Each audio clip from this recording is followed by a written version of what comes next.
বিয়ে বাড়ি মানেই কিন্তু আনলিমিটেড খাওয়া দাওয়া, তারপরে যদি হয় লাল লাল ঝাল ঝাল মাটন, সঙ্গে যদি থাকে ভেটকি মাছের পাতুরি, গলদা চিংড়ির মালাইকারি, তাহলে তো পুরো জমেই যায়। কি বন্ধুরা, তাই তো আজ আমরা উপমা ক্যাটারিংয়ের ডাকে চলে গেছিলাম একটা জমজমাটি রিসেপশন অনুষ্ঠানে। এখানে কিন্তু রকমারি স্টার্টারের আইটেম ছিল, যার মধ্যে আমরা নিয়ে নিয়েছিলাম ফার্স্টে চিকেন টিক্কা কাবাব, চিকেন হরিয়ালি কাবাব, চিকেন রেশমি কাবাব।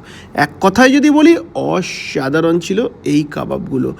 বারবার করে বলবো, এত সুস্বাদু কাবাব ফাটাফাটি। বিয়ে বাড়িতে কিন্তু খুব কমই খেয়েছি। এবার যেটা ট্রাই করলাম ক্রিস্পি চিকেন, এটাও কিন্তু বেশ ক্রিস্পি করে ভাজা হয়েছিল, লাগছিল কিন্তু বেশ দুর্দান্ত।